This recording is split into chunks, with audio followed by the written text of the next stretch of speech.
ahora sí, estamos grabando la clase. Bien. Veo que tengo algunas preguntas en el chat, espero que no se me hayan pasado tantas. Primero, me preguntó creo que Pablo respecto del trabajo práctico, que parece que se le mandó solito. Mira, está activado para que solamente se pueda hacer una sola vez el trabajo práctico. Yo hoy no pude hablar con la contadora EWES al respecto, a ver si podemos poner 2 intentos. Trabajos prácticos no son obligatorios, le contesto a Aldana de paso, sino que es para que ustedes puedan ir practicando, puedan ir viendo, se puedan ir midiendo con cómo están llevando la materia hasta el momento. ¿Bien? Entonces, en realidad, el trabajo práctico les sirve a ustedes. Y nosotros les recomendamos, por supuesto, que los hagan una vez que se haya dictado la unidad correspondiente y ustedes hayan completado eso con el material, porque por supuesto que de ninguna manera alcanza solamente con las clases, ¿ok? Así que creo que ahí les contesté a todos. Tengo varios que me... a ver, no me quiero olvidar de los avisos parroquiales. Así que bueno, les voy a contestar entonces el tema de si vamos a poder activarlo de vuelta, ¿sí? Porque en realidad, como les digo, es para que les sirva a ustedes, para hacer un segundo intento. Por otro lado, les voy a pedir, si bien a mí me encanta siempre que tengan las cámaras prendidas para irlos viendo, las vamos a apagar hoy para que no se nos corte la transmisión, porque ya nos pasó con las clases del cuatrimestre pasado que se nos cortaba mucho con las cámaras, con lo cual yo también voy a poner mi cámara, la voy a apagar para compartirles el material. El material va a estar subido en la plataforma, en realidad está el del año pasado, yo le hice algunas modificaciones, le agregué algunas cosas, así que van a tener el nuevo subido después de esta clase. ¿Bien? Así que, dicho esto, creo que podemos empezar. La profe Ewes ya le dedicó bastante tiempo a darle todos los avisos parroquiales que hagan falta, ¿sí? Cómo se rinde, cuándo es el parcial, etcétera. El programa que está en la materia está completo, no les falta nada, ¿sí? Así que bueno. Bueno, dicho esto, vamos a arrancar. Yo les voy a compartir mi pantalla, ¿sí? Para que ustedes puedan ir viendo lo que vamos charlando, ¿sí? Y, perdón, voy a desactivar mi cámara. Bueno, hoy nos toca empezar y con suerte también terminar la unidad 4 que trata sobre el derecho financiero y el derecho tributario. Bien. Algunas de las cosas que vamos a decir hoy les van a sonar conocidas, algunas las han tratado en la clase, sobre todo en la clase anterior, y también un poco en las unidades iniciales de finanzas públicas, ¿bien? Pero obviamente que son temas que están todos relacionados. Entonces, ¿qué es Profe, el derecho? disculpe, Sí, hay compañeros que están en la sala de espera, ¿podría admitirlos? yo admití a todos desde la sala de espera. A ver, denme un segundito. ¿Qué está pasando?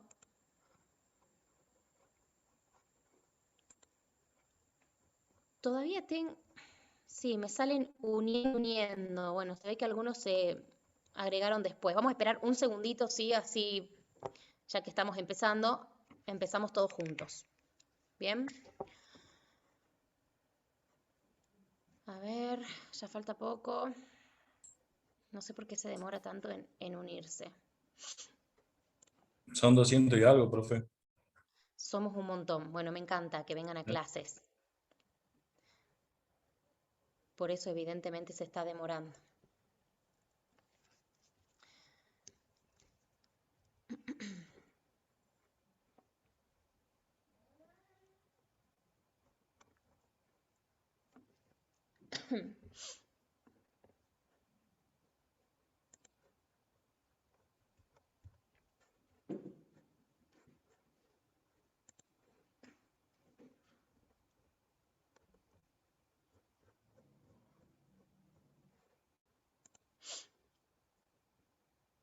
Bueno, aprovecho para irles haciendo un último aviso parroquial de las últimas quejas que sentimos de los compañeros en la muestra de exámenes finales para que lo vayan teniendo en cuenta.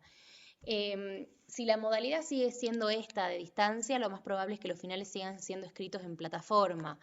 Obviamente que, bueno, no es la forma que a nosotros más nos gusta, pero lamentablemente es imposible tomarles examen oral a todos, ¿bien?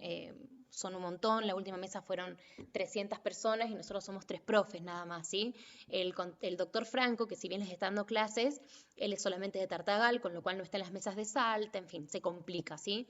Entonces por ahí lo que les pedimos en el momento de rendir tanto parciales como finales, tratemos de tomar todos los recaudos para estar lo más en silencio posible, ¿sí? Porque les pedimos que estén con los micrófonos activados.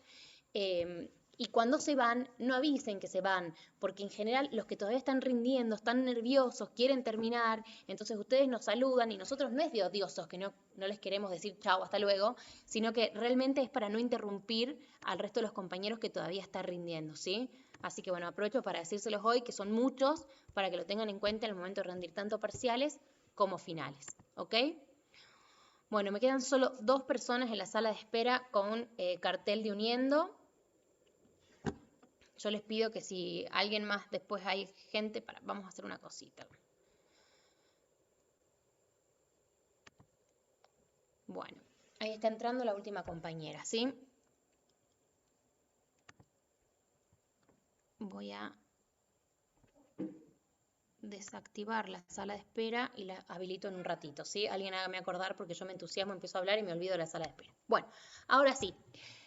Derecho financiero, derecho tributario, unidad 4. Bien, acá les vamos a proponer una definición de qué es el derecho financiero, que obviamente no es la única, van a tener un montón. Acá la idea es que ustedes se vayan con un concepto, digamos, genérico, que comprendan qué contiene esta materia y no tanto indagar en definiciones, ¿sí? Con lo cual, si ustedes quieren ampliar, quieren buscar más información al respecto, la bibliografía está subida en el programa.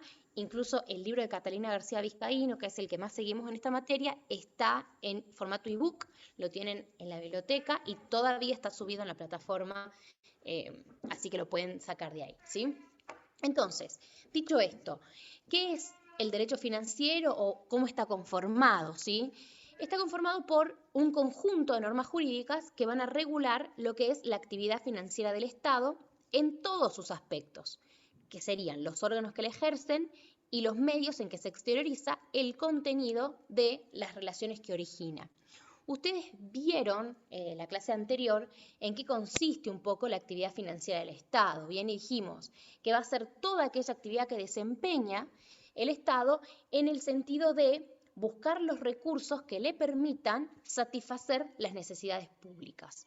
Bien, entonces, si hay algo que nosotros tenemos que tener en cuenta en el momento de empezar o de meternos en esta materia, es que el Estado funciona exactamente al revés de lo que funciona una familia o lo que funcionan los particulares, ¿bien? Porque en la generalidad de los casos, no digo que en todos sea así, pero en la generalidad de los casos, las familias, las personas, gastamos en función de lo que nos ingresa. Es decir, vamos a llevar un nivel de vida de acuerdo a los ingresos que cada uno tiene. El Estado funciona exactamente al revés. ¿Por qué? Porque lo primero que tiene son necesidades públicas dadas por la sociedad que origina este Estado, que las tiene que satisfacer. Ustedes vieron que las necesidades públicas son aquellas necesidades que justamente la sociedad no puede satisfacer de manera individual por cada uno de sus individuos, sino que necesita agruparse y por eso es que el Estado es el que se va a hacer cargo de estas necesidades, fundamentalmente lo que serían las necesidades primarias. ¿Bien? Entonces, como esto es algo dado para el Estado, y la forma de satisfacer las necesidades públicas es a través del gasto, lo que viene después es, bueno, encontrar la forma en la cual se va a financiar este gasto público, ¿ok? Entonces, teniendo eso en la cabeza, que el esquema es exactamente al revés de lo que funcionarían los particulares, es que vamos a entrar en esta materia, ¿bien? Entonces, esta actividad financiera del Estado va a constituir el objeto de estudio del derecho financiero. ¿Qué contiene entonces? Bueno, un poco lo que dijimos recién, la ordenación jurídica de lo que van a ser los recursos económicos del Estado, que ustedes ayer los vieron, después los vamos a repasar un poquito simplemente para cerrar la idea, así al final con un cuadro. Pero entonces, por un lado, lo que sería cómo se recaudan o cómo se obtienen estos recursos económicos, también estudia las normas que regulan la gestión financiera, y dentro de esta gestión financiera hay algo que es importantísimo porque es paso primero que va a hacer el Estado es el presupuesto. Ustedes saben que todos los meses de septiembre el Estado, el Poder Ejecutivo, ¿sí?, que es el que va a estar a cargo de llevar a cabo esta actividad, va a presentar un presupuesto al Poder Legislativo, ¿sí?, que es el que lo va a aprobar a través de una ley. Entonces, este presupuesto, ¿sí?, es el que va a decir qué se va a hacer, en definitiva, en el año siguiente, en qué se va a gastar para dar atención a estas necesidades públicas. Entonces, este presupuesto, sí, es la materia propia del derecho financiero, que es la regulación jurídica del procedimiento de obtención de los medios económicos del Estado, desde su adquisición hasta su empleo, y por eso, sí, dada su espinosa conformación, va a abarcar a diferentes sectores. Y ya les voy anticipando, porque si bien vamos a tener una ley de presupuesto que nos va a decir en qué vamos a gastar, o en qué va a gastar el Estado en realidad, ¿sí?, es muy importante tener en cuenta que hay distintos pasos para el presupuesto.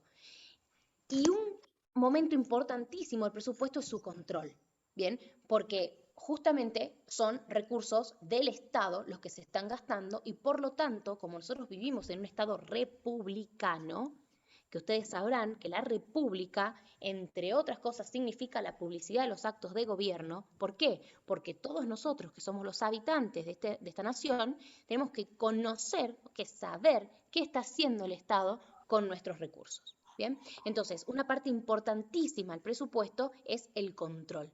Y que por ahí muchas veces cuando se los preguntamos se lo olvidan. ¿Bien? Para el derecho financiero, ¿sí?, la hacienda pública es un ciclo entre ingresos y gastos, por supuesto, porque nosotros es algo que si bien lo estudiamos, digamos, de alguna manera en pasos o en partes, esto es algo cíclico, es algo que va avanzando y que nunca se detiene. ¿Bien? Una parte también importante del derecho financiero que nosotros no la vemos en esta materia, o sea, obviamente que las finanzas públicas lo estudian, es la teoría del gasto público. ¿Bien?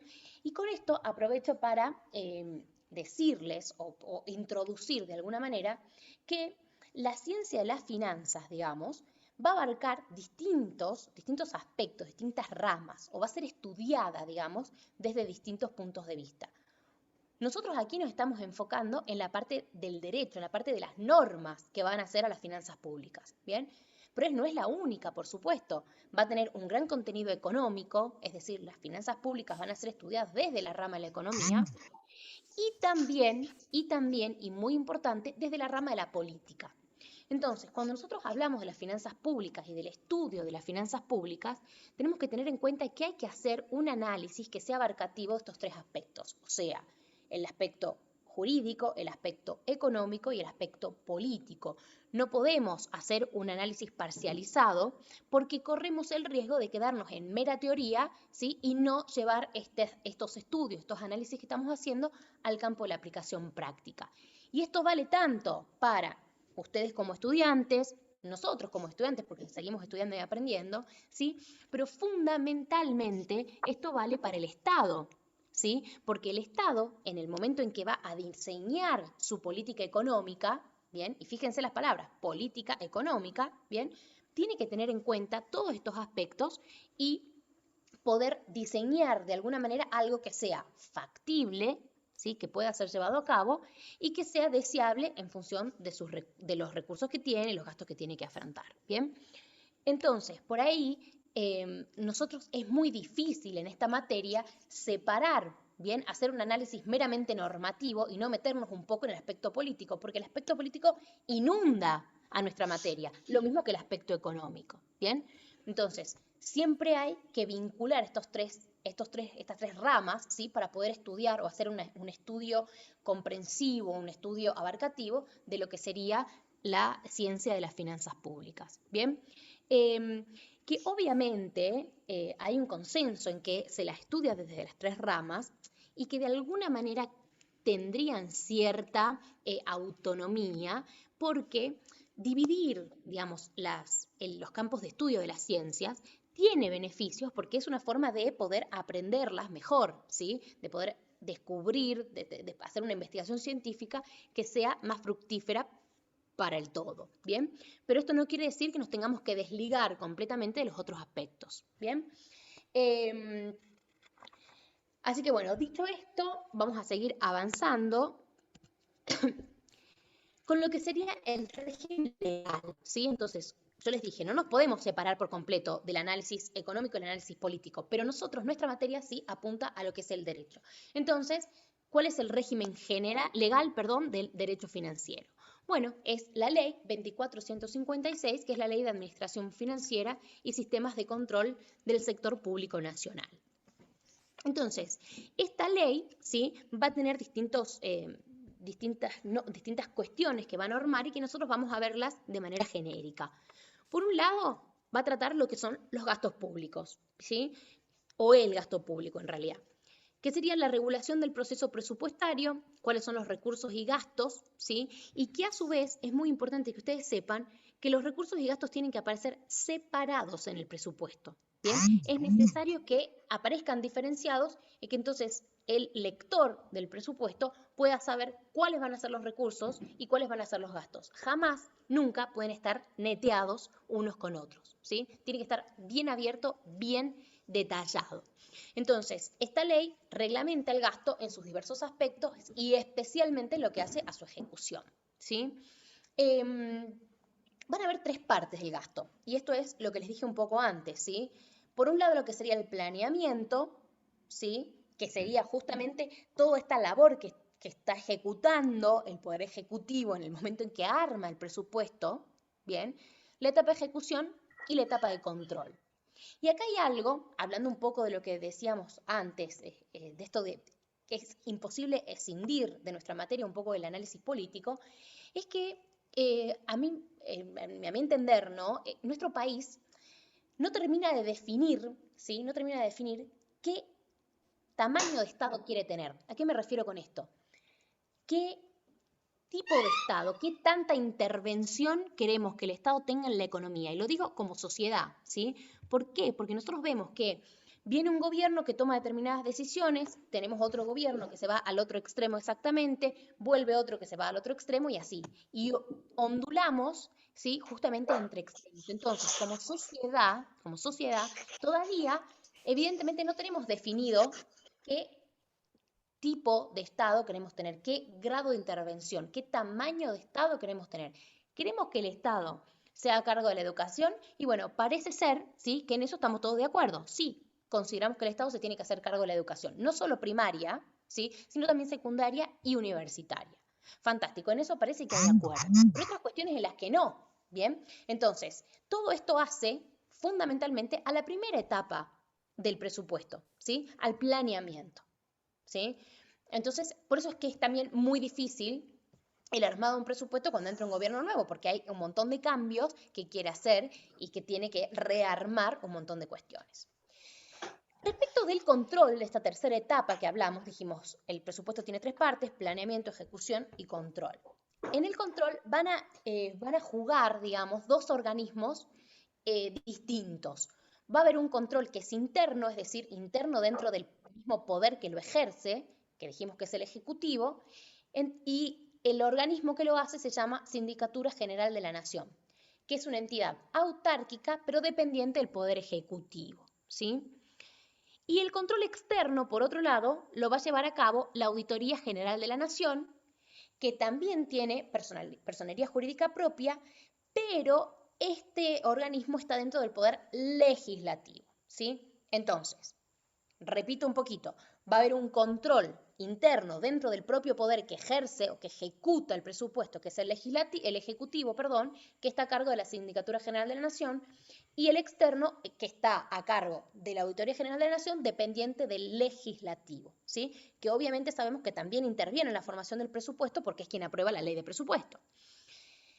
Al punto de que la Auditoría General de la Nación es un órgano de control tan importante, externo tan importante, que el titular de la Auditoría General de la Nación siempre es una persona que está propuesta por la primera mayoría de la oposición. Bien, entonces, por ejemplo, en este momento está a cargo de la Auditoría General de la Nación Pichetto, ¿sí?, que sabemos que es un exponente de la oposición mayoritaria.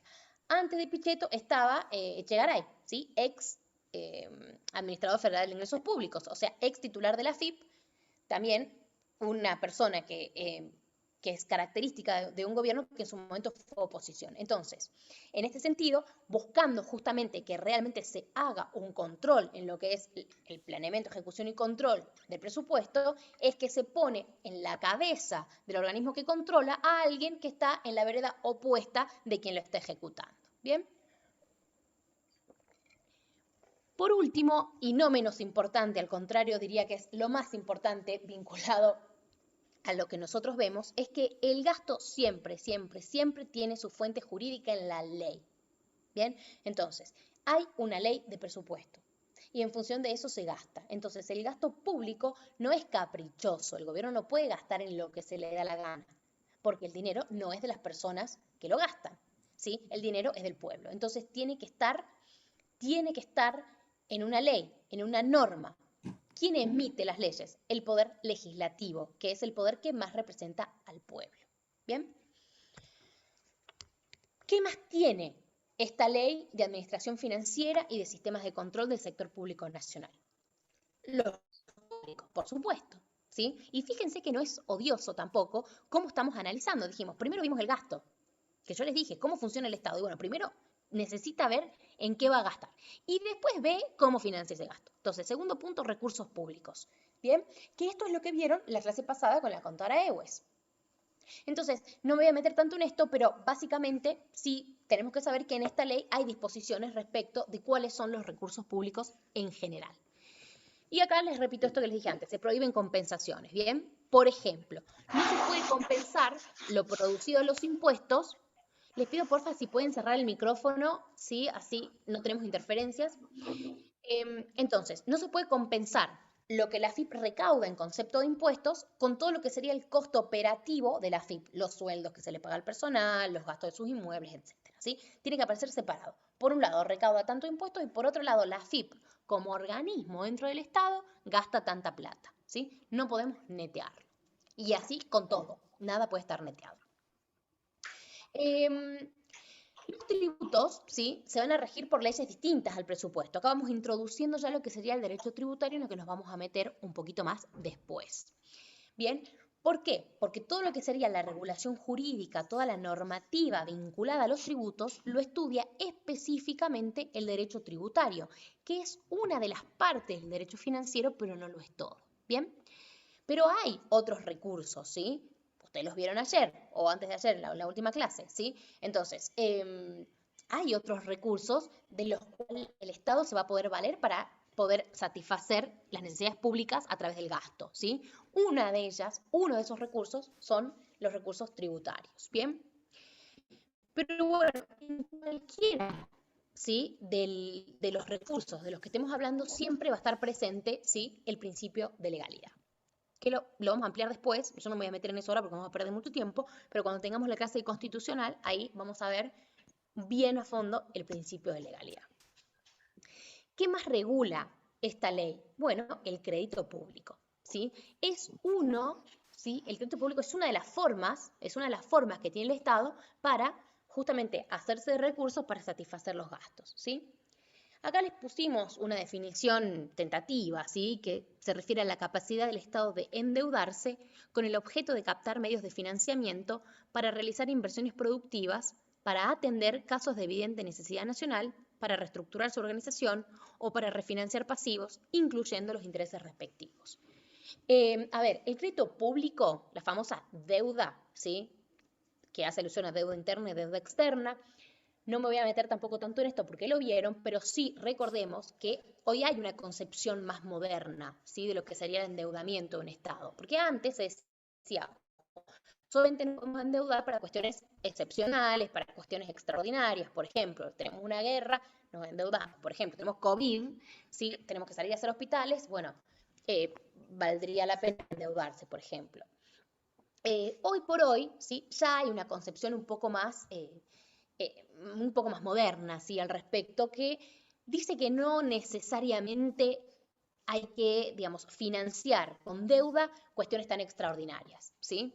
O sea, se podría por ahí financiar otras cosas, como ustedes lo habrán escuchado en las noticias, esto de la crítica que por ahí se hace a endeudarse para financiar el gasto corriente. Entonces sí, a ver, no es lo más deseable. Lo más deseable es que lo que es gasto corriente lo produzca una propia nación y ni siquiera con varios recursos, sino con sus propios recursos tributarios. O sea, que esto nazca, ¿sí?, de los propios tributos que paga el resto de la población y que se pueda hacer frente con eso a lo que serían el gasto corriente. ¿Bien? Pero bueno, en una concepción moderna, repito, no necesariamente esto tiene que ser así. De hecho, tienen una clase que yo subí de otro año que di la clase, que si la quieren ver después hay un chiste de Mafalda, ¿sí?, donde le dicen justamente, se ríen un poco esto de endeudarse y le dice, vos querés financiarte a través de la abuelita, ¿sí? Véanlo porque queda muy clara cuál es, a través de esa viñeta, digamos, de Mafalda, cuál es la concepción actual de lo que sería el crédito público para financiar gasto. Por otro lado, tenemos lo que son los recursos del Tesoro, que son las emisiones de valor, mediante las cuales el Estado pide dinero prestado por desajustes temporarios del erario público. Para hacerlas más sencillas, por ejemplo, acá entraría lo que son las LEBAC, los bonos del Tesoro, ¿sí? Entonces, esto también es deuda, de alguna manera, porque el Estado emite y la compran. Lo que pasa es que en general, no dije siempre, en general, mucha de esta deuda es deuda interna, ¿sí? Entonces, cuando salieron las famosas LEBAC, la mayor parte de los compradores, ¿sí?, son personas que habitan en el país o empresas que habitan en el país, entonces la deuda queda circulante dentro del propio Estado. No me voy a meter mucho en esto porque hay un análisis económico que no tiene sentido que lo veamos nosotros ahora. Y acá está lo que les decía del esquema. Le pido por favor al que esté haciendo ruido que silencien todos silencien sus micrófonos. Cuando alguien quiera hablar, lo prende y listo. ¿Sí? Entonces, acá está lo que les decía antes, que íbamos a esquematizarlo, en realidad no era un cuadro, era un dibujito, ¿sí? El derecho financiero, ¿qué estudia? La actividad financiera del Estado. Esta actividad financiera tiene tres partes básicas.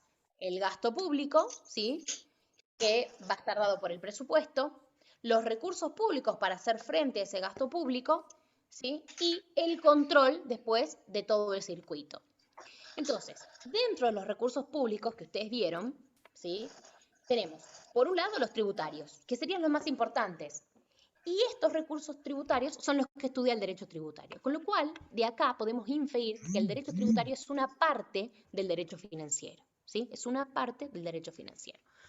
Otros recursos públicos serían entonces el crédito público, los recursos monetarios, que es la emisión de moneda, ¿bien?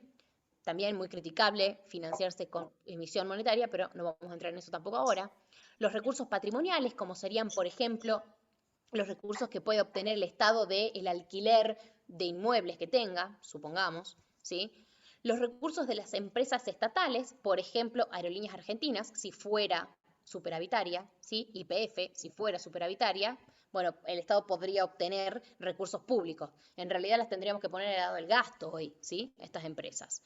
Los monopolios fiscales, los recursos gratuitos que hace referencia a aquellas, por ejemplo, donaciones o liberalidades que se le hace al Estado, y las sanciones, ¿sí? Muchos critican el hecho de poner las sanciones como un recurso público, pero lo cierto es que hay una concepción también moderna de los recursos públicos que dice, es recurso público todo lo que entra a la caja del Estado, básicamente. Entonces, si por una sanción el Estado cobra plata, eso es recurso público porque después entra a la bolsa y se usa para gastar.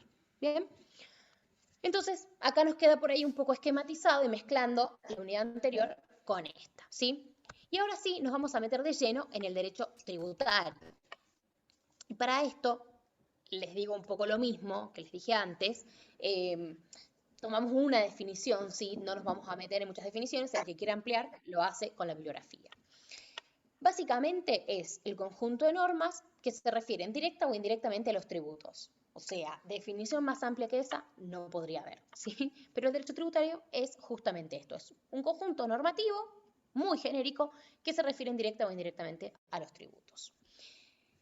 El eje, el punto clave del derecho tributario, el instituto madre que le da origen a este derecho son los tributos, ¿sí? Entonces, ¿qué es un instituto? Que es exclusivo de este derecho, que no está regulado por ninguna otra rama del derecho. Y con esto me anticipo y les digo, por eso es que se habla de la autonomía del derecho tributario. justamente porque tiene su instituto exclusivo, específico, propio, que son los tributos. ¿Bien? Entonces, el derecho tributario es un derecho histórico, ¿sí? Se forma, ¿sí? A través del tiempo, es relativamente nuevo, de hecho tiene un desarrollo un poco más amplio posterior a lo que es la Segunda Guerra Mundial, o sea, estamos hablando de un desarrollo verdaderamente nuevo, ¿sí? Y entonces Profe, se va formando... profe, ¿Sí? disculpe, Silvia Guayar, tenés prendido el micrófono, por favor. Muchas gracias, Silvia. Por favor, si podés cerrar el micrófono, así... A ver, yo se lo puedo cerrar desde aquí. Ahí lo cerró. Perfecto, muchas gracias. Seguimos entonces. Les decía entonces que es un derecho relativamente nuevo, ¿sí? Pero entonces se va formando a través del tiempo, pero justamente a través de la evolución de justamente este instituto básico de nuestro derecho, que son los tributos, ¿sí? Que es el origen y desde el cual van naciendo todas las distintas instituciones y las distintas ramas del derecho tributario. Estas ramas, que enseguida las vemos y van a ver, si después ustedes siguen el programa, las distintas unidades van a ir tratando estas ramas, son el derecho tributario administrativo, el derecho tributario procesal, el derecho tributario constitucional, el derecho tributario internacional y el derecho tributario penal. Ahí no está puesto la más importante de todas las ramas, que es el derecho tributario sustancial o material, que justamente es el que decimos, desde este nacen las otras ramas, ¿bien? ¿Por qué no se pasa esto? Ahí está. Entonces, específicamente, ¿cuál es la naturaleza jurídica del tributo? Es una obligación de dar. Y más específicamente, es una obligación de dar sumas de dinero. Por eso les puse ese icono tan gráfico que nadie se le olvida, que la obligación tributaria es una obligación de dar. ¿Qué es lo que hacemos? El particular, sea persona humana o sean las personas jurídicas, le da al Estado sumas de dinero en concepto de tributo, ¿sí? Y eso, tan sencillamente eso, es la obligación tributaria, que la pueden ver como la obligación tributaria principal, la obligación tributaria propiamente dicha o simplemente la obligación tributaria. Cuando hablamos, entonces, de la obligación tributaria nos referimos a esto, a los pesos, al dinero que el particular, el contribuyente, le va a dar al Estado en concepto de tributo. ¿Ok? Pero si bien esto es la esencia del derecho tributario, lo que le da nacimiento, lo que hace a su autonomía, lo que lo diferencia de todas las otras ramas del derecho, obviamente que también consiste en un importante conjunto de exigencias que son más amplias que el mero hecho de dar sumas de dinero en concepto de tributo, ¿sí? Entonces, estas obligaciones son secundarias respecto de la obligación tributaria o la obligación tributaria principal, ¿bien? Pero hacen a nuestra materia y hacen al hecho de que justamente se pueda llegar a concluir esta relación que vincula al Estado y al particular que le tiene que pagar un tributo, ¿sí? Entonces, todas estas obligaciones, estas relaciones secundarias, ¿sí?, dan origen a una serie de relaciones jurídicas entre el Estado y los particulares y que van a pertenecer a diversas ramas del derecho, que es en lo que nos vamos a adentrar a continuación. ¿Pero por qué? ¿Por qué subdividimos el estudio del derecho tributario? ¿Sí? No es odioso, no lo subdividimos porque nos parece, ¿sí?, sino porque las relaciones dentro de estas distintas ramas son heterogéneas, no son todas iguales, ¿sí? Todas tienen su origen en los tributos, sí, por supuesto, pero entre ellas son distintas y subdividimos fundamentalmente para saber cuáles son las fuentes normativas que hacen a una u otra. Entonces, nosotros vamos a tener fuentes que dan origen a estas relaciones que van a ser de distinto tipo dependiendo dentro de qué rama nos estemos tratando, ¿sí? Déjenlo un segundo en su cabeza eso porque después nos adentramos para completar esta idea, ¿sí?, de cuáles son las fuentes. Por otro lado, ¿por qué subdividimos? Para caracterizar la naturaleza de las obligaciones y los derechos derivados de las distintas relaciones jurídicas, déjenlo también en la gaveta, y también subdividimos para diferenciar el régimen de sanciones previsto para el cumplimiento o incumplimiento en realidad de las distintas obligaciones, ¿sí? Estos son los porqués, los por qué analizamos o subdividimos el derecho tributario dentro de sus distintas ramas, ¿bien? Y así nos vamos a la primera, ¿bien? Derecho tributario constitucional. Entonces, ustedes saben muy bien que el derecho constitucional se estudia, ¿sí? Específicamente, por aparte, es una materia de hecho específica en nuestra carrera, ustedes la tienen, en la carrera de abogacía, con más razón, ¿bien? El derecho constitucional en lo que hace a nuestra materia, ¿sí? Tiene dos grandes ramas de estudio. Por un lado, lo que es el poder tributario en sí mismo y su distribución, o sea, el poder que tiene el Estado, el poder de imperio que tiene el Estado para poder percibir tributos de los particulares. Bien, eso por un lado. Y por otro lado, ¿cómo vamos a distribuir este poder tributario? Es decir, ¿cómo vamos a distribuir el poder tributario entre las distintas ramas, o distintos, niveles de gobierno que tiene un Estado? ¿Sí? Entonces, la nación argentina, nosotros tenemos el gobierno federal, que es la nación, ¿sí? La nación va a poder cobrar determinados tributos, pero por otro lado las provincias también tienen poder tributario. Bueno, vamos a ver qué tipo de tributos pueden percibir las provincias, y en un tercer nivel están las municipalidades que también van a tener poder tributario, ¿sí? Entonces, la Constitución, ¿sí? Es la que nos va a decir, bueno, cuál es el poder tributario, ¿sí? Qué requisitos necesitamos para que el poder tributario se lleve a cabo, y por otro lado, cómo se va a distribuir ese poder tributario en los distintos niveles de gobierno. Pero por otro lado, más allá de lo que es el poder tributario, la Constitución también nos habla de cuáles son los límites a ese poder tributario, ¿bien? Porque está perfecto, el Estado necesita recursos para hacer frente a las necesidades públicas, pero esto no es ilimitado, ¿sí? O sea, el Estado tiene que actuar dentro de los límites que le marca la propia Constitución. ¿Y qué es lo que nosotros vamos a estudiar en la unidad siguiente como los principios constitucionales de la imposición, que entre otros son el principio de legalidad, el principio de equidad, el principio de capacidad contributiva, etc. ¿Bien? Entonces, esto es lo que frena al poder tributario, ¿se entiende, no? Estamos hablando de los dos extremos. Por un lado, el poder de imperio para poder exigirnos el tributo, y por otro lado, bueno, ¿hasta dónde llega ese poder de imperio? ¿Cuál es el límite que va a tener el Estado para poder cobrarnos tributos? ¿Cuáles son las fuentes normativas del derecho constitucional? Es decir, ¿dónde se originan? ¿Sí? ¿Cuáles son las normas que le dan origen a este tipo de derecho? Y bueno, por supuesto, la propia Constitución Nacional y los pactos con rango constitucional. ¿Y por qué la estudiamos primera? ¿Sí? Porque la Constitución, ustedes habrán escuchado y lo habrán estudiado en Derecho Constitucional, hay una pirámide jurídica y la propia Constitución dice que ella es superior respecto de las leyes, ¿sí? De hecho, todas las leyes que se dicten en el Estado no pueden ir en contra de la Constitución, no pueden, ¿sí?, limitar la Constitución de alguna manera a través de la reglamentación de su ejercicio, ¿sí? Eso es lo que nos dice la Constitución. Entonces, si hay una norma, una ley que es inferior a la Constitución, siempre, y va en contra de la Constitución, ¿qué decimos? Bueno, esa ley es inconstitucional, ¿bien? Y por lo tanto no se debe aplicar.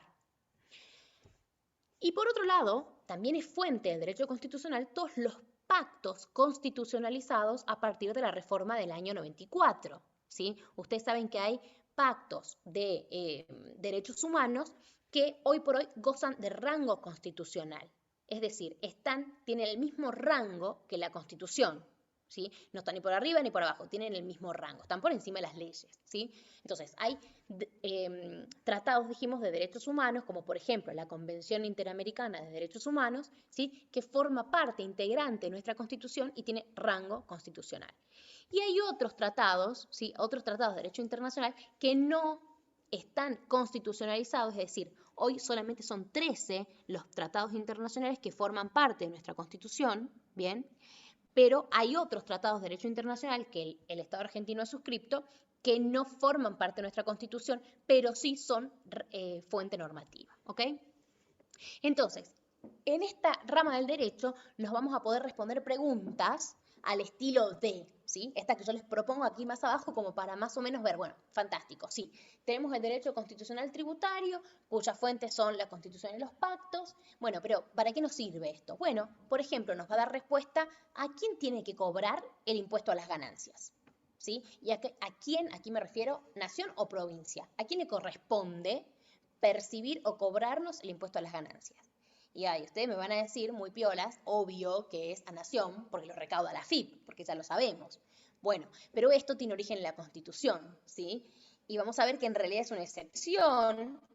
El impuesto a las ganancias es un impuesto de tipo directo que en principio correspondería a las provincias, pero lo puede, ¿sí? Hay un poder concurrente respecto a los impuestos directos entre nación y provincias, en tanto y en cuanto el de nación sea de tipo excepcional y por tiempo determinado. Por eso es que el impuesto a las ganancias es un impuesto que lo tenemos desde la década del 30, nació como el impuesto a los réditos y hoy por hoy sigue vivito y coleando, con lo cual la excepcionalidad no la estamos viendo, pero este país que vive de emergencia lo tiene. ¿Y qué hace? Lo prorroga, lo prorroga, lo prorroga, lo prorroga. ¿Bien? Pero bueno, eso es al margen. ¿Qué otra pregunta nos podría responder esta subdivisión del derecho tributario? ¿Quién tiene que cobrar la tasa general de inmuebles? ¿Sí? ¿A quién le corresponde esto? ¿La cobra Nación? ¿La cobra provincia? ¿La cobran los municipios? Y bueno, hay que ver qué dice cada constitución, ¿sí? En nuestro caso, la tasa general de inmuebles la está cobrando el municipio de Salta. ¿Por qué todos sabemos que no hay tributo sin ley previa? Bueno, fantástico, porque el principio de legalidad es el primer límite constitucional al poder tributario. Bien, no hay ley, no hay impuesto sin ley previa que lo establezca. Y este es un principio que viene desde el nacimiento del constitucionalismo moderno, ¿sí? Con origen en Inglaterra, cuando decían no taxation without representation, no hay impuestos sin ley. Es más, es tan fuerte este principio, y que ustedes lo tienen que conocer muy bien, que el tributo, ¿sí? ¿Por qué no puede existir un tributo sin una ley que lo establezca? Porque quien determina, ¿sí? que vamos a tener que pagar un tributo son los representantes del pueblo. Y los representantes del pueblo son los diputados, al punto que los tributos, todo lo que es rama tributaria, tiene que tener origen en la Cámara de Diputados. Cámara de origen diputados, después pasa a senadores para todo el proceso de creación de la norma, ¿sí? de la ley. Pero origen en diputados que son los que representan al pueblo, porque ustedes saben que en principio, supuestamente, el Senado representa a las provincias. Sabemos que todos representan los partidos políticos, pero bueno, dejemos a la Constitución con ¿sí? su idealismo en este sentido. Entonces, todos los tributos tienen que nacer, tienen que tener como cámara de origen a diputados, ¿bien? No hay tributos sin ley previa que así lo establezca. ¿Y por qué les decía que es un gran logro del constitucionalismo moderno? Porque antes los impuestos, ¿quién los ponía? El rey. ¿Sí? Entonces el rey venía y decía, bueno, a mí la verdad es que a partir de ahora me parece que todas las personas que tienen el pelo rojo tienen que pagar impuestos. ¡Chau! ¿Y por qué? No, hoy por hoy necesitamos una ley que haga nacer el tributo. ¿Ok? Bueno, dando respuesta a estas preguntas, ¿sí? Vamos a pasar a la segunda rama del derecho, de las subdivisiones del derecho tributario. Y así vemos el derecho tributario sustantivo o material, que este sí es como el corazón, ¿sí? Este es el tronco del árbol del cual después van a nacer todas las otras subdivisiones. Derecho, sustantivo o material. Este es el que tenemos que identificar con el signito pesos. Este es el que se identificamos con la carita de la lengua afuera y los signos de los ojos, ¿sí? Es el que regula la obligación tributaria propiamente dicha, desde que nace hasta que se extingue. Todo lo que hace a esta relación, ¿sí? está regulada por el derecho sustantivo o material. ¿En qué consiste? Lo repito por enésima vez, en pagar el tributo debido. ¿Bien? Esta es la rama que es verdaderamente autónoma. Cuando hablamos de la autonomía del derecho tributario, y acá me anticipo, lo vamos a ampliar después, esta es la rama en la que hay consenso doctrinario y jurisprudencial, porque la Corte también lo ha dicho, es la rama que es verdaderamente autónoma. ¿Y cuáles son? ¿Sí? ¿Cuáles son las fuentes del derecho tributario? Material o sustantivo, la ley. ¿Sí? La fuente por excelencia del derecho tributario material o sustantivo es la ley. No podemos tener normas de derecho tributario sustancial o material, ¿sí? Reguladas, por ejemplo, en un decreto, ¿sí? En un decreto del Poder Ejecutivo, un decreto de necesidad de urgencia, ni en una resolución general que dicte la FIP. Bien, todo esto sí o sí tiene que estar contenido en una ley. Bien, entonces, por ejemplo, nos va a dar respuesta, ¿qué es lo que se grava en el impuesto a las ganancias? Y así nos vamos a tener que ir a el artículo 1 y el artículo 2 de la Ley del Impuesto a las Ganancias, que nos va a decir, nos va a determinar qué es lo que grava este impuesto, ¿sí? Que para las personas humanas, por ejemplo, va a gravar todas las rentas, ¿sí? Que sean susceptibles de una periodicidad, que tengan una fuente habilitada, ¿sí? Para que se puedan seguir produciendo. Entonces, no es cualquier ganancia, no cualquier cosa que recibe una persona humana es ganancia, ¿sí? Sino que tiene que cumplir con los requisitos de la propia ley que define, ¿sí? Cuál es el hecho imponible. Entonces, todo lo que hace al hecho imponible, ¿bien? Que es esencialmente derecho tributario, sustancial o material, tiene que estar en la ley. ¿Quién tiene que pagarlo? También nos tiene que decir quiénes son los sujetos obligados a pagar cada tributo. ¿Bien? Entonces, por ejemplo, en el impuesto a las ganancias vamos a tener las personas humanas y las personas jurídicas. Y también vamos a tener lo que se conoce como las sucesiones indivisas, que es una creación del derecho tributario a la que me voy a referir un poquito después. ¿Bien? Otra de las ramas del derecho tributario es el administrativo o formal. ¿Bien? Y esto, básicamente, esta rama se refiere a todas aquellas normas, ¿sí? Que se encargan de que el tributo, ¿sí? El tributo que nace con el hecho imponible se convierte en tributo percibido para la AFIP. Es decir, todas las normas, ¿sí? Todas las normas que hacen que la riqueza del particular pase en virtud de un tributo al Estado. ¿Cómo lo hacemos? ¿Cuáles son los vencimientos? ¿Cómo se presenta? ¿Se hace con declaración jurada? ¿Cómo lo pago? ¿Lo pago con pago electrónico? ¿Puedo pagar con cheque? ¿Puedo ir a la AFIP con plata y depositarlo? ¿Sí? Todo esto lo va a resolver el derecho tributario administrativo formal. Entonces, regula deberes y formalidades que deben cumplir los particulares, así como también las correlativas facultades de los organismos administrativos, a los cuales les ha encomendado la percepción de los tributos y el control del cumplimiento. ¿Bien? Entonces, ¿dónde van a estar las normas de derecho administrativo formal? ¿Cuáles son las fuentes del derecho administrativo formal? Por un lado, la ley. Vamos a ver que en la ley 11683, que es la que vamos a estudiar a lo largo de la materia, ¿sí? Y que desde ya que la tienen que ir teniendo, ¿sí? Vamos a tener un montón de normas de derecho administrativo formal. Pero también es fuente de este tipo, de esta subdivisión del derecho tributario, los decretos reglamentarios de la AFIP, ¿bien? Los decretos reglamentarios del Poder Ejecutivo y las resoluciones generales de la AFIP, ¿bien? Y muchísimas otras que sean de rango inferior a las leyes, van a poder dar origen al derecho tributario administrativo formal.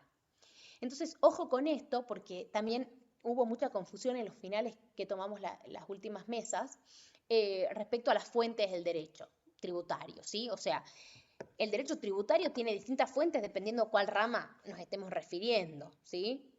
Me parece que eso por ahí no había quedado claro, entonces ahora quiero ponerle mucho énfasis a este tema. Entonces, como les decía, nos va a dar respuesta a preguntas como, por ejemplo, ¿cómo exteriorizamos el impuesto que debo pagar? Yo digo, bueno, fantástico, este año gané 100.000 pesos. Tengo que pagar 30.000 pesos de impuesto a las ganancias porque soy una empresa. Bueno, ¿cómo lo hago?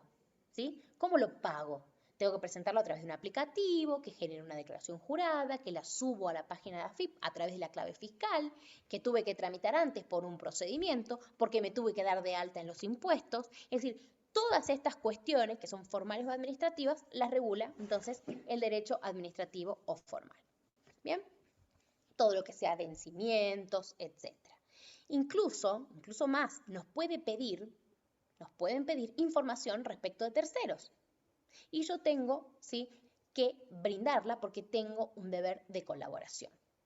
Entonces, lo que para el Estado, representado por el organismo recaudador, es un derecho, ¿sí?, a que yo le colabore, para mí es una obligación. Tengo obligación de colaboración, que es una obligación de tipo formal. Entonces me dicen, a ver, empresa XX, dígame cuáles son las operaciones que usted realizó con la empresa II durante el año 2019, ¿sí? ¿Usted le vendió a esa empresa? ¿Cómo cobró? ¿Cuándo cobró? Preséntame los recibos, preséntame las facturas, preséntame los cheques, etc. ¿Sí? Y tengo que cumplir, tengo que presentarlo porque tengo un deber de colaboración que está dentro de esta rama del derecho tributario. ¿Bien?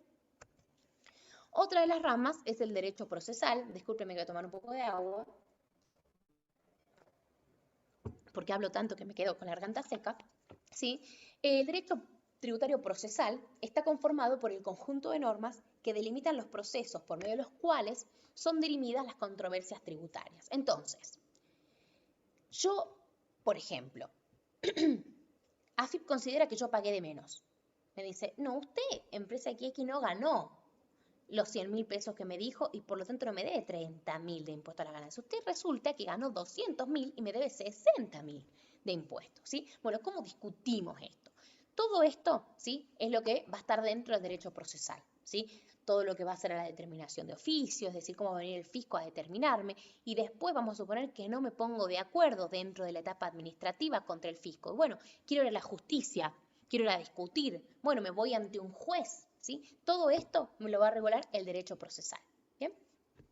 Entonces, ¿cuáles son las fuentes que le van a dar nacimiento a las normas de derecho procesal?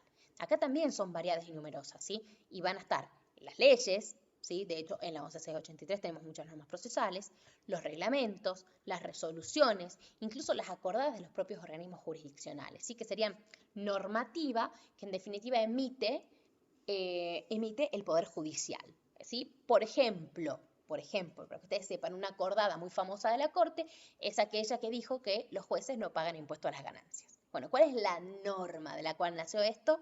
Horrible, espantosa, pero es una acordada, ¿sí?, que emite la Corte Suprema de Justicia de la Nación. Otra rama, derecho tributario penal. Bien, entonces, ¿de qué se va a encargar el derecho tributario penal? Reúne las normas que describen las contravenciones, violaciones o infracciones a las obligaciones, deberes y responsabilidades que tienen su origen en las disposiciones del derecho tributario sustantivo y administrativo, estipulando las correspondientes sanciones. Esa definición, chicos, está completísima, ¿bien? ¿Por qué? Porque ustedes todos saben que frente a una norma, ¿sí?, que se supone que es un deber ser, tiene que haber una consecuencia frente al incumplimiento, porque si no, tendríamos todas normas vacías.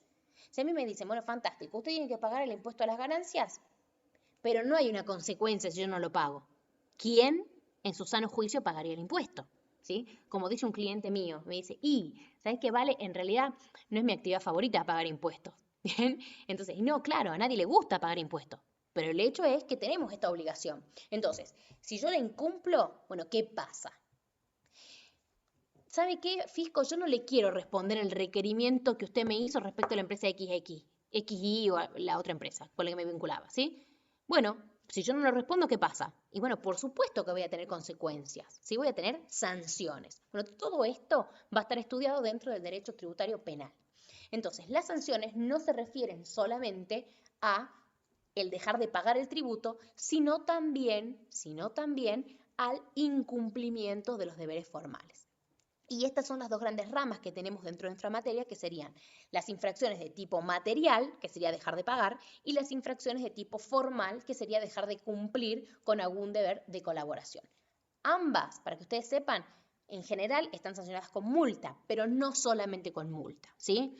Si yo dejé de pagar un tributo, pero además lo hice con intención de no pagar, yo no quiero pagar el impuesto, estoy operando en la marginalidad, vendo en negro, ¿sí? O compro facturas truchas. Es decir, yo conscientemente y con intención no quiero pagar, dejo de pagar. Ahí hay lo que se conoce como dolo, ¿sí? En ese caso, ¿sí?, las multas, además de ser más fuertes, si superan un determinado monto, las evasiones, si la evasión supera un determinado monto, me voy a ir ya a lo que es el régimen penal tributario de la Ley Penal Tributaria y Previsional, donde las sanciones ya no son multas, sino que son prisión.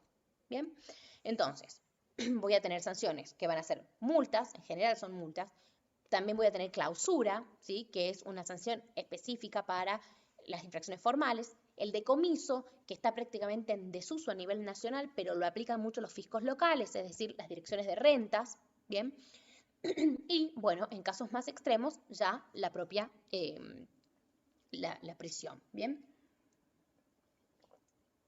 Bueno, ahí las preguntas que les hice, todas más o menos las fui respondiendo recién con los ejemplos que les di, ¿sí? Entonces, cerrado un poco esto de cuáles son las distintas ramas que van a componer nuestro árbol de derecho tributario, para tener en cuenta, dijimos, el tronco es el derecho tributario material o sustantivo, y de ahí nacen las ramas: constitucional, procesal, administrativo, penal. ¿Ok? ¿Alguien tiene alguna duda hasta acá o está claro? ¿Quieren hacer alguna pregunta o seguimos? Muy Sí, claro, profe. ¿Sí? profesora, disculpe. Sí. ¿Podría repetir de las infracciones materiales e inmateriales? Digamos, usted dijo dejar de pagar y dejar de cumplir. Yo como que me perdí ahí, digamos, o sea, Sí.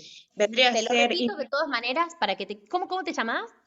Leonora, Eleonora. Sí, de todas maneras acá simplemente esto es una introducción, ¿sí? Hay toda una unidad de derecho penal, pero sí, sí, con sí, gusto te lo repito, sí, te lo era una repito. duda. Era Mira, una... vos tenés infracciones, ¿sí? De Sí, tipo de dejar de pagar el impuesto, ¿sí? sí. Esas son infracciones materiales, Ah, bien. ¿sí? Que puede ser omisión de impuesto o defraudación, depende de la conducta. No me voy a meter mucho más en eso, pero Sí, creo que sí, sos de sí, la está nota bien. aparte, ya lo viste. Entonces, Sí, estas infracciones, ¿sí? Son las sí, materiales, ¿sí? En donde sí, yo sí. dejo de pagar. Bien. Las infracciones de tipo formal, lo que yo hago es no cumplir con mi deber de colaboración. ¿Sí? Por ejemplo, no presento una declaración jurada. Por ejemplo, no contesto un requerimiento. Ah, bien, bien, ¿Sí? bien. Entonces son distintos conceptos de infracciones, tienen distintas sanciones, ¿sí? Y están en distintos artículos, por supuesto, ¿sí? Pero esa es básicamente la diferencia, que por ahí no me quiero meter mucho más, porque si no vamos a confundir a todos los demás que ven por primera vez la materia, ¿sí? No, perfecto. Sí, gracias. Está bien. No, Gracias, de nada. gracias. Gracias. Buenísimo. Bueno, seguimos entonces. Vinculación con otras ramas del derecho, ¿sí? Bueno, em, Villegas nos dice que sí es muy difícil encontrar una rama que no se relacione al menos indirectamente con el derecho tributario. ¿Y esto por qué? Un poco, en serio, un poco en chiste. Ustedes saben, es un dicho muy famoso, el hecho de que uno paga impuestos desde que nace, incluso hasta después de muerto, ¿sí? Porque cuando nacemos tenemos que pagar el acta, ¿sí? De nacimiento, y cuando nos morimos hay una tasa de defunción, con lo cual, incluso muertos hay que tributar. Entonces, vieron el dicho, solo sé que lo único que voy a tener que hacer en mi vida es pagar impuestos. Bueno, entonces, ¿qué nos dice?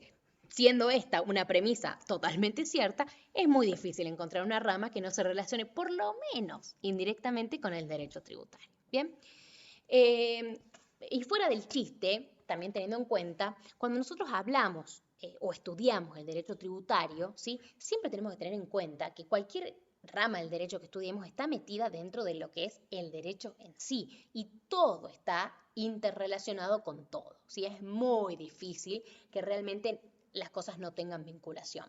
Entonces, estudiamos o dividimos, subdividimos las materias por una cuestión académica, por una cuestión de poder aprenderlo mejor, ¿sí? Pero en realidad todo está vinculado con todo. Entonces, dicho esto, hay algunas ramas que obviamente tienen más vinculación que otras con el derecho tributario, ¿sí? Por ejemplo, el derecho administrativo tiene muchísima vinculación. ¿Por qué? Porque justamente tenemos al Estado, ¿sí? Como una de las partes de la relación jurídica tributaria, ¿sí?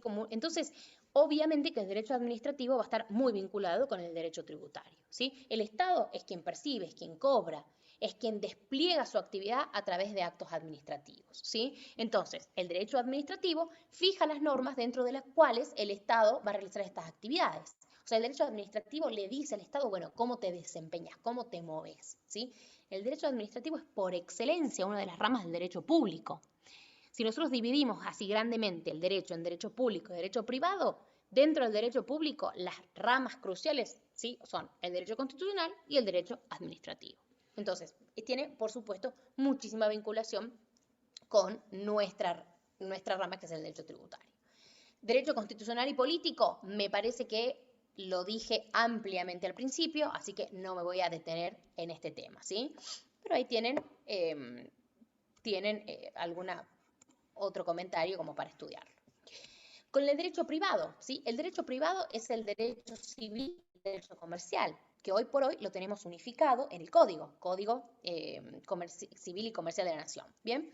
Entonces, esta rama tiene tanta importancia que ustedes, cuando estudiemos el artículo 1 de la ley 11.683, vamos a ver que el derecho privado es de aplicación supletoria en el derecho tributario. ¿Qué quiere decir esto? Que cuando nosotros no tengamos algo, ¿sí?, en el derecho tributario, regulado en el derecho tributario, nos vamos a ir, ¿sí?, a tratar de completar con el derecho privado. Por eso es de aplicación supletoria. Voy después, cuando no encuentro algo, ¿sí?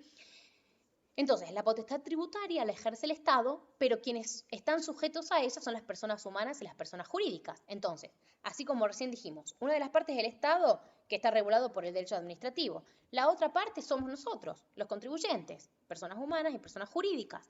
¿Y qué rama del derecho nos regula a nosotros? El derecho privado. Entonces, por supuesto que así como el derecho administrativo tiene vinculación por el lado del Estado, el derecho privado tiene vinculación por el lado del contribuyente, que sería el sujeto pasivo de la obligación tributaria, ¿sí? Bueno, ahí lo dice justamente. Si estas personas son uno de los términos de la relación jurídica tributaria, es por demás visible la vinculación entre estas ramas jurídicas, ¿bien? Con las finanzas públicas, también. Lo hablé un montón al principio, pero a ver, las finanzas públicas es lo que da origen a todo esto, ¿sí? Entonces, es la ciencia que examina los métodos mediante los cuales el Estado obtiene los fondos necesarios para llevar a cabo sus propósitos, ¿sí?, dando satisfacción a las necesidades públicas. Y bueno, ¿de dónde saca, ¿sí?, el dinero para esto? Entre otras cosas, del derecho tributario, ¿sí? Entonces, si ustedes se fijan, hay como una esencia, ¿sí? Tiene que haber un deber ser. ¿Por qué tengo tributos? Y bueno, porque tengo que hacer frente a las necesidades públicas. Entonces, cuando hablamos del origen o de una razón hasta teleológica, y bueno, la podemos encontrar justamente aquí, ¿sí? Con el derecho financiero, lo charlamos recién, el derecho tributario es uno de los contenidos del derecho financiero, ¿bien? Con la economía, ¿sí?, también lo dijimos al principio, pero acá vamos a recalcar algo. A ver, los tributos, ¿sí?, gravan fenómenos de carácter económico, ¿sí? Siempre es esto así. Entonces, el hecho imponible, ¿sí?, que da origen, dijimos, a nuestros impuestos y que obviamente después los vamos a analizar en profundidad, es antes un hecho económico, que el legislador lo elige y lo convierte en hecho imponible. O sea, el legislador, al elegir este hecho económico, le da relevancia jurídica, lo convierte en hecho imponible y le da todas las características que tenga que tener para convertirse en tributo, ¿bien? Pero en esencia es un hecho económico, ¿sí? Si nosotros decimos, estamos hablando de la venta, ¿sí?, la venta de cosa mueble, el carácter, la esencia económica está innata, ¿sí? Entonces, yo vendo, ¿para qué? Para ganar dinero. Hay una naturaleza económica en eso y bueno, con esa ganancia pagaré el impuesto a las ganancias. Con el valor agregado que le doy a esa venta, pagaré el IVA. Con la habitualidad que haga de ello, pagaré el impuesto sobre las actividades económicas, etcétera. ¿Bien? Pero entonces, tanta relevancia tiene de que los hechos imponibles, dijimos, son hechos de naturaleza económica. Y tanto es así que tenemos en la interpretación de las normas tributarias, ¿sí?, tenemos que prestar atención a este hecho, digamos, a la naturaleza económica del hecho imponible, nos lo dice el propio artículo 1, y después nos lo dice el artículo 2 cuando interpretamos los hechos. Simplemente lo dejo planteado, nos vamos a meter un poco más en esto después, ¿sí? Respecto de la autonomía del derecho tributario, lo que podemos decir es que, un poco lo que les comenté antes, no hay en realidad o en verdad ninguna rama del derecho que sea verdaderamente autónoma, ¿sí? O sea, la autonomía cuando la estudiamos en estos 3 puntos, nosotros elegimos seguirlo acá a García Belsunce, ¿sí? Y nos dice que el derecho tributario, ¿sí?, tiene autonomía científica. Y más específicamente, la parte del derecho tributario que tiene la autonomía científica es la del derecho tributario material o sustantivo, como ya les dije, ¿sí?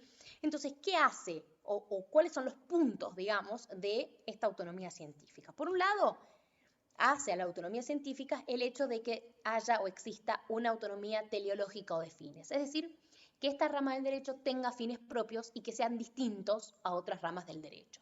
Entonces, si nosotros decimos que estamos teniendo siempre en mente el hecho imponible, el tributo en sí, ¿sí?, hay una diferencia con otras ramas del derecho. No hay otra rama del derecho que tenga como fin el tributo como lo tiene el derecho tributario, ¿sí? y aclaro, el derecho tributario, material o sustantivo. ¿Bien? ¿Qué más necesitamos para tener una autonomía científica? Necesitamos de la autonomía estructural u orgánica, es decir, que hayan instituciones que sean propias de esta rama del derecho. Instituciones que existan solamente en nuestro derecho, o en esta rama del derecho, perdón, que no existan en otras. Entonces, nosotros tenemos instituciones que son propias del derecho tributario, como por ejemplo la sucesión indivisa, ¿sí? La sucesión indivisa, que yo no sé si ustedes habrán escuchado nombrar esto antes, es un sujeto del derecho tributario que consiste en una ficción. ¿Bien? ¿Qué dice el derecho tributario? Bueno, usted es contribuyente, pero dijimos que usted sigue pagando después de muerto, ¿verdad? Entonces, la sucesión indivisa básicamente es una ficción que continúa, ¿sí? Continúa a la persona humana fallecida como contribuyente, al punto que sigue tributando con la misma quit y todo, ¿sí? Entonces, lo que hace es esta ficción de como si la persona siguiera viva y sigue pagando sus impuestos hasta, ¿sí? Hasta que su herencia se distribuya entre los herederos correspondientes. ¿Bien? Entonces, esto, si ustedes ven, no existe en absolutamente ninguna otra rama del derecho. ¿Bien? Entonces, tenemos autonomía, estructural u orgánica. Tenemos instituciones que son propias, son del derecho tributario y no son de más nadie. ¿Ok? ¿Qué más hace a la autonomía científica del derecho tributario? Su autonomía dogmática o conceptual. Es decir, que tenga conceptos que sean propios, ¿sí? Conceptos que sean propios, métodos propios de interpretación, ¿sí? Y acá es donde les decía que tenemos en el artículo 1, ¿sí? Que nos dice que nosotros tenemos que buscar el método de interpretar las normas atendiendo al fin de la ley y a su significación económica. ¿Bien? Entonces, y después nos dice, solamente cuando en el derecho tributario no encontremos, ¿sí? La normativa correspondiente, vamos a irnos al derecho privado en forma supletoria. Todo eso nos dice el artículo 1 de la ley 11.683. Entonces, hay un método de interpretación que es propio. Esto no quiere decir que no usemos todos los métodos de interpretación del derecho, que les repito, esto también lo vamos a ver en profundidad después, pero sí, siempre teniendo en mira esta significación económica, justamente por lo que dijimos antes, de que los hechos imponibles son hechos de esencia económica. ¿Bien? Y otra cosa que es importantísima en esta rama del derecho es que cuando hagamos la apreciación de los hechos, de las cuestiones concretas, del caso concreto, hay que tener en cuenta su realidad económica. ¿Sí? La realidad económica prevalece, ¿sí? Prevalece sobre la vestidura jurídica que le hubieran dado a una situación. Les pongo un ejemplo para entender esto. Si nosotros decimos que, por ejemplo, yo contrato, ¿sí? Con X y digo, bueno, yo a X le voy a hacer una donación de mi casa y X me va a hacer una donación de dinero. ¿Bien? Y hacemos un contrato, hacemos una escritura que dice todo eso. Ahí, y suena muy raro, ¿sí? Aparentemente habría una compraventa. Entonces, el hecho de que yo esté disfrazando esta compraventa de una donación mutua o, por ejemplo, una donación y el otro me hace un mutuo, es decir, me hace un préstamo, ¿sí? Estamos disfrazando, estamos dándole una vestidura jurídica que no es real a una operación que en el fondo es una compraventa. Entonces, ¿ahí qué se hace? Se corre el velo jurídico, ¿sí? Dejamos sin efecto el contrato o la donación en sí, y nos vamos a la esencia económica, a la realidad económica de esa operación, ¿sí? Esto también es algo que es propio del derecho tributario y que no se aplica en otras ramas, ¿ok? Entonces, dicho esto, esto hace, ¿sí? A la autonomía del derecho tributario. Pero autonomía no es independencia, no quiere decir que el derecho tributario está aislado y separado de las otras ramas del derecho. Por supuesto que no, ¿sí? Está metido dentro de todo el régimen jurídico, ¿sí? De un Estado. Entonces, ¿por qué vemos esto? O sea, ¿cuáles son las consecuencias prácticas de esto? ¿Sí? Por un lado, lo que charlamos recién como ejemplo de uno de los tipos de autonomía, ¿sí? El hecho de la interpretación de las leyes, ¿sí? El hecho de que nos diga el artículo 1, de que se va a atender al fin y a su significación económica, y solo cuando no sea posible fijar por la letra o por el espíritu, ¿sí? De esa norma, su sentido y su alcance, recién nos vamos pero en forma supletoria a el derecho privado. Entonces, esto, fíjense, que hace, o es consecuencia, en definitiva, es consecuencia de esta autonomía que tiene el derecho tributario. ¿Bien? Por otro lado, la norma lo que nos dice es que se podrá recurrir al derecho privado, lo cual no quiere decir necesariamente que tengamos que ir al derecho privado. Por otro lado, otra de las consecuencias prácticas son los sujetos, ¿sí? Ya les hablé un poco de la sucesión indivisa. La sucesión indivisa no existe en ninguna otra rama, no está. Nosotros vamos al Código Civil y Comercial y encontramos la definición de persona humana, ¿sí? Pero no encontramos la definición de sucesión indivisa, no existe porque es una ficción creada por el derecho tributario. Y también el derecho tributario le reconoce, digamos, o hace sujetos de derecho a algunos sujetos que no tienen, ¿sí?, personalidad jurídica para el derecho privado. ¿Bien? Esto ocurría, por ejemplo, con las sociedades colectivas. ¿Bien? Entonces, tiene distintos tratamientos en materia tributaria del tratamiento que tienen en el derecho privado. ¿Ok? Por ejemplo, otra cosa que hace con esto de las sociedades, las antes colectivas o hoy lo que serían sociedades residuales, ¿sí? En el derecho tributario, principalmente en el impuesto a las ganancias, lo que dice es, fantástico, está la sociedad. Y la sociedad lo que hace es agrupa toda la ganancia que tuvo, ¿bien? Pero después esta sociedad no tributa el impuesto a las ganancias, sino que lo reparte y lo tributan los socios. ¿Bien? Entonces eso también es muy característico y muy específico del derecho tributario. No existe que a una sociedad de ese estilo se le dé un tratamiento diferenciado a cada uno de sus socios en otras formas de contratación que tenga, por ejemplo, el derecho privado, ¿sí? Entonces, eso es otra consecuencia práctica de nuestra autonomía, ¿bien? Otra de las consecuencias es la gravabilidad en ganancias, ¿sí?, de conceptos o de hechos imponibles, de alguna manera que no son en realidad hechos imponibles, sino de cuestiones ilegales, ¿sí? Vamos a suponer que hay una empresa, ¿sí?, que tiene rentas por el ejercicio de una actividad ilegal. ¿Eso hay que gravarlo o no con el impuesto a las ganancias? ¿Sí? Acá les puedo asegurar que si estuviéramos presencial y les tiro la pregunta, la mitad me contesta que sí, la mitad me contesta que no, ¿sí? Porque hay argumentos para ambos lados. Quienes dicen que no, dicen cómo vamos a admitir que el Estado se enriquezca, ¿sí?, a partir de una actividad que es ilícita. Entonces, no sé, ¿sería ético que el Estado le cobre impuesto a las ganancias a un narcotraficante? ¿Sería ético que el Estado financie gasto público? Por ejemplo, pongo una escuela, ¿sí?, con lo producido de la trata de blancas.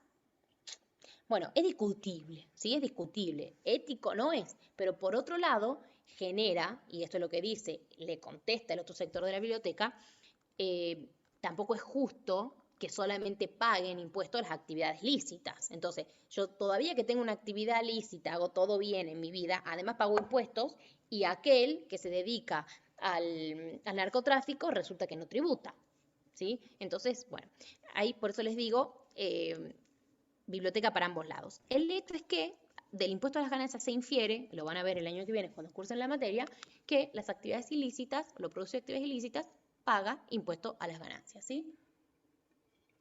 Vinculado con esto también, van a ver más adelante cuando estudien las presunciones, ¿sí?, las presunciones, el Estado también, o el fisco, digamos, al fisco se le permite a través de este mecanismo gravar los incrementos patrimoniales no justificados. ¿Qué es esto? Vamos a suponer que el fisco viene a una empresa y le encuentra, no sé, una máquina que vale $1 millón. Pero resulta que la máquina no está declarada, no está en la contabilidad de la empresa, no la tiene en su balance. Entonces, le dice, a ver, bueno, ¿cómo compró usted esta máquina? ¿Por qué no está en su balance? Y bueno, no está porque la compró en negro, ¿sí? Entonces, ¿cuál es la presunción que se hace? Bueno, usted tiene este bien en su patrimonio que no lo declaró, entonces yo presumo que usted lo compró con fondos negros. Y por lo tanto le hago un ajuste y usted me está debiendo impuesto a la ganancia, me está debiendo IVA, etc. ¿Sí? Entonces fíjense que también eso, hay un mecanismo presuntivo que le permite al Estado, en definitiva, cobrar, ¿sí?, por una actividad que es ilícita porque está grabando las ventas en negro. ¿Bien? Bueno, ¿qué más tenemos como consecuencia como consecuencias prácticas, ¿sí?, de la autonomía? El apartamiento de las figuras del derecho común, ¿sí? Por ejemplo, en el impuesto al valor agregado, en el IVA, ¿sí?, hay un concepto de qué es lo que se va a entender por ventas para ese impuesto. Y no es lo mismo que entendemos por ventas para el derecho privado, porque la compraventa, bueno, está muy claro qué es, ¿sí? Pero si ustedes van a la ley del IVA, ¿sí?, tenemos el artículo 2, que ahora se los voy a leer, que nos dice: a los fines de esta ley se considera venta. 2 puntos. A, o sea, fíjense, encima tiene incisos, o sea, hay un montón de cosas que se van a considerar venta, ¿sí? Toda transferencia a título oneroso entre personas de existencia visible o ideal, sucesiones indivisas o entidades de cualquier índole, que importe la transmisión del dominio de cosas muebles. Y abre paréntesis, y acá empieza a ejemplificar. Venta, permuta, dación en pago, adjudicación por disolución de sociedades, aportes sociales, etc. Entonces, por ejemplo, si una sociedad que se dedica, vamos a suponer, a la venta de materiales de construcción, ¿sí?, esa sociedad va a integrar o va a formar parte de otra sociedad que se va a dedicar a construir los inmuebles, ¿sí?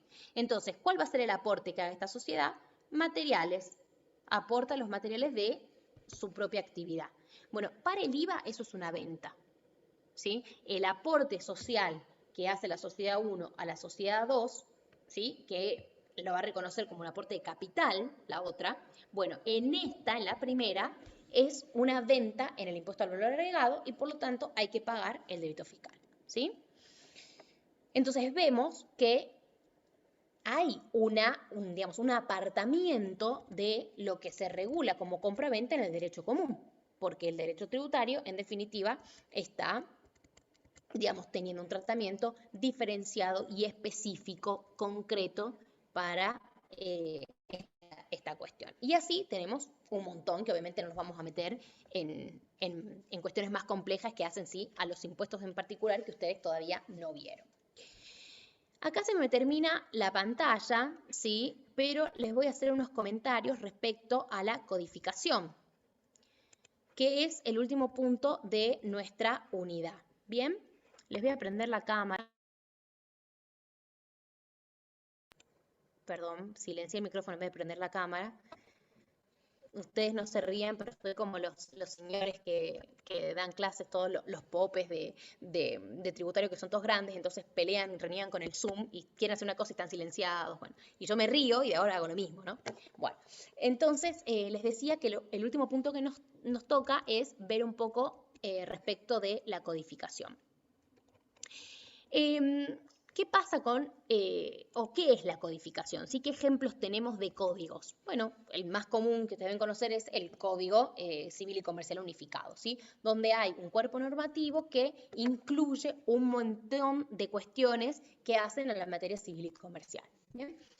Entonces, se discute en materia tributaria la conveniencia de tener un código tributario. ¿Bien?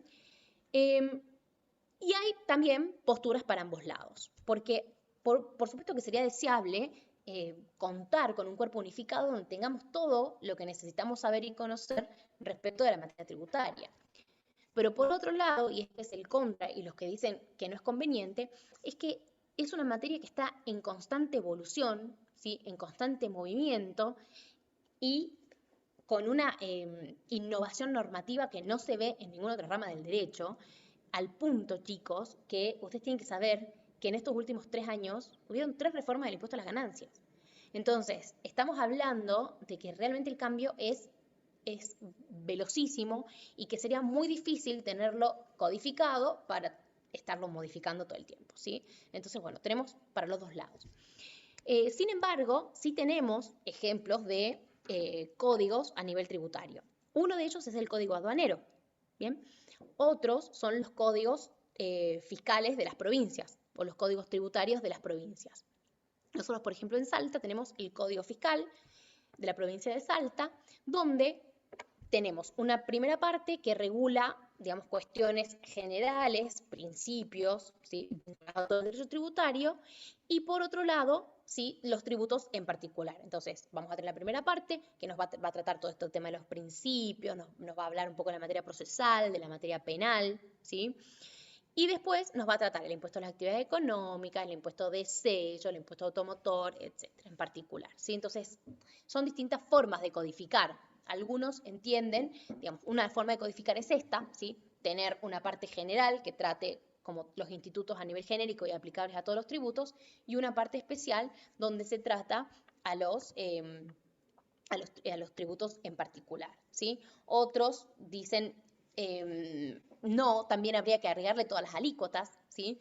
En general, esto en Argentina no lo vemos, hay otros países que lo tienen, como por ejemplo Estados Unidos, ¿sí?, tiene todo junto, entonces las alícuotas también están ahí. Nosotros, por ejemplo, en el Código Tributario Provincial, las alícuotas están en otra ley, ¿sí?, y que se van actualizando, ¿bien? Entonces, bueno, tenemos para los dos lados. El hecho es que a nivel nacional, hoy por hoy tenemos el Código Aduanero, que sí cumple con estas características y tiene todo, ¿sí?, y los códigos tributarios de las provincias. La ley 11683 es como un mini código que en realidad lo que tiene es toda la parte general, todo lo que se aplica, ¿sí?, a los impuestos después en particular. Pero las leyes de cada uno de los impuestos son leyes separadas y en el caso de ustedes son materias distintas, ¿sí? Así que, bueno, no sé si alguien tiene alguna pregunta, veo que están hablando bastante en el chat, así que voy a repasarlo un poquito. Si alguien me quiere hacer alguna pregunta oral, mejor. No subieron las clases 2 y 3 a la plataforma. Sí, dependemos de cuándo nos las pasan la gente de informática, chicos, así que yo las voy a volver a pedir ahora. ¿Me recuerdan quién dio la clase 2 y 3? Creo que el profe Franco, ¿no? Bueno, ya lo voy a chusmear y bueno, y les pido que las suban, ¿sí? Apenas las tengamos disponibles, se las subimos. Por ejemplo, derecho constitucional tributario es lo mismo semánticamente que decir derecho tributario constitucional, o es diferente. Es lo mismo, Guillermo, es igual. ¿Cuál era la ley que mencionó recién? La ley 11683, ¿sí?, que es la ley que vamos a estudiar a lo largo de la materia, así que esa ténganla, ya váyanla consiguiendo, se la pueden bajar de Infolet, pero es importantísimo que la tengan y que la vayan macheteando, ¿sí? Así que desde ya les digo que dentro de un par de clases ya la van a necesitar. ¿Alguien tiene alguna duda? Profesora, Sí. no, yo le quería consultar si las filminas que usted acaba de pasar están en la plataforma o no, o si las va a subir. Sí, están las del año pasado, ¿sí? Yo ahora le hice algunos agregaditos, así que las voy a subir de vuelta. O sea, si ya las bajaron, tiene la mayor parte de las cosas. Y si no, esperen porque yo termino la clase ahora, ceno, chicos, porque tengo hambre, y después subo las filminas, ¿sí? Así las tienen Ah, bueno, disponibles. sí, no, gracias, igual. Bueno, gracias, profe. Sí, eso era. De nada. Eso era. Bueno, ¿alguien tiene alguna otra pregunta? Terminamos medio rápido, nadie tiene pregunta. A ver, acá tenemos José Ricardo. Con respecto al derecho financiero, dice, con respecto al derecho financiero, nosotros solo vemos una introducción porque corresponde a la contabilidad pública. Me refiero por las preguntas del final. Sí, o sea, el derecho financiero es esto que vimos aquí.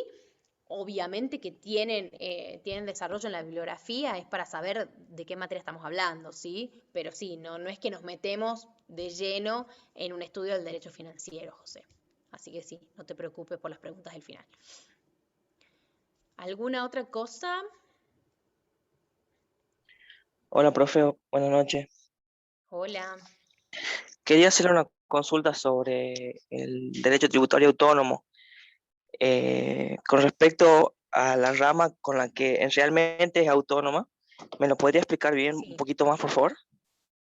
Porque estuve leyendo Es el el libro de Villegas y hay mucho material y hay autores que están Sí, en contra y autores que están a favor de que se lo tome como la autónomo, autonomía. digamos. Sí. A ver, yo te recomiendo, sí, sí, tómalo, déjalo, pero lo estudiaré de Catalina García Vizcaíno, ¿sí? Que es un poco más clara, más ordenada y te explica las ideas y después te da su propia opinión. Villegas es por ahí un poco más enredado, ¿sí? Entonces, la rama, a ver, dijimos, no hay consenso, ¿sí? Algunos dicen nada es autónomo, otros dicen es autónomo el derecho financiero, el derecho tributario no, otros dicen al revés, etc. A ver, la mayoría de la doctrina lo que opina es que hay una rama del derecho tributario que es autónoma y que es la rama del derecho tributario material o sustantivo. Es decir, la rama que estudia los tributos en sí, a lo que hace el hecho imponible. Bien, esa, ¿sí? Sería la rama que es autónoma. No sé si se entiende. Después, no me dijiste tu nombre, pero después cuando sigamos avanzando en el programa, tenemos como 3 o 4 unidades referenciadas al derecho tributario, material o sustantivo, ¿sí? Ahí vamos a estudiar quiénes son los sujetos, ¿sí? Cuál es el hecho imponible y distintas cuestiones, ¿sí? que hacen a esta parte de la materia. Yo hoy no me quiero meter porque obviamente es el desarrollo de varias unidades. Pero agarra el programa y fíjate, las unidades que hablan del derecho tributario, material o sustantivo, eso es lo que hace, digamos, o la rama que mayoritariamente se considera autónoma, ¿sí? No sé si respondí tu pregunta. Sí, profe. Sí, sí, sí. Buenísimo, buenísimo. Muchas gracias. De nada, te recomiendo, mira, yo ayer estuve chusmeando un poquito el libro de Catalina, porque bueno, obviamente siempre repaso un poco antes de venir a hablar con ustedes, así que, y está bastante claro y bastante corto, ¿sí? No es tan largo. Así que bueno, fíjate, el ebook está ahí lo tiene en la biblioteca, pero está también subido en la página. Alguien me dice que no se puede matricular. La clave, te la pongo acá, es DT 2013, sí, así desde siempre.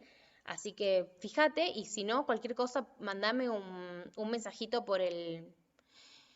Elizabeth, a ver, ¿vos estuviste antes matriculada y se te venció? Porque esa puede ser la razón por la... Ahí está. Comunícate con el departamento de informática entonces, ¿sí? Porque te tienen que desmatricular y volver a matricularte, ¿sí? Y si no, por favor, mandame un mail. En las filminas está subido, pero ahora se los dejo para el que lo quiera. No soy tan cómoda como la profe Ewis que les da su celular, así que ahí tienen mi correo, ¿sí? Y otra cosa, un pedido a la humanidad. Nosotros, chicos, les contestamos siempre, ¿sí? Si nos mandan un mail, les contestamos. Si nos mandan un chat por la plataforma Moodle, les contestamos, ¿sí? Jamás hemos dejado algo sin contestar, y si no lo contestamos es porque no nos llegó, en una época andaba mal el Moodle, etc. Pero por favor, ténganlo en cuenta porque ahora nos han vuelto locos con la muestra de exámenes, nos mandaban mail a todos los profesores, chat por la plataforma, WhatsApp. Entonces, entiendan que nosotros también somos humanos y somos 3 para montón, ¿sí? Entonces, por favor, comuníquense con un solo docente porque van a recibir respuesta, ¿sí? Van a recibir respuesta, quizás no inmediata, como les digo, pero la van a recibir, ¿sí? Los correos están en la página web, perdón, en la página, sí, en el Moodle. Ahí, si vos vas a buscar los participantes, están los correos de cada docente, ¿sí? Ahí está de todas maneras el mío y también los tienen en el programa. No figura mi mensaje con el correo, se lo mandé, porque se los mandé a todos en sala de espera. O sea, ven que estoy como los viejitos usando el Moodle, el Zoom, digo, a todos en la reunión. Ahí está. Ahí fue. En el programa también están, chicos, los correos de los profes. ¿Bien? Creo que me quedé una pregunta sin responder. ¿Se refiere al manual o al libro que tiene 2 tomos de Vizcaíno? Digo, para leerlo. Sí. Los 2 tomos es banda. ¿Cómo que los 2 tomos es banda? Chicos, tienen que hablar con un poco más de formalidad, por favor. Esto no porque me moleste, me causa hasta gracia, pero sí en los finales, ¿sí? Después en los finales vienen y nos responden cada cosa que nos quedamos como, señor, usted está rindiendo un final de derecho tributario, ¿sí? Sí, el libro de Catalina, el de los 2 tomos, ya está desactualizado porque es pre-reforma, ¿sí? Así que tienen que buscar edición de cualquier libro del que estudien posterior al 2019. Villegas es anterior, ¿sí? Ojo. Pasa que en Villegas por ahí, bueno, se ven cuestiones más generales. Pero cuando entramos al análisis de la 11683, sí o sí necesitan un material posterior al 2000. En realidad la reforma salió a fines de 2017, con aplicación a partir del 2018, pero no hubieron libros en ese año, ¿sí? En general todos salieron recién en el 2019. El que tienen de Catalina en la biblioteca electrónica de la Facu es el nuevo, ¿sí? Así que bajen el ebook.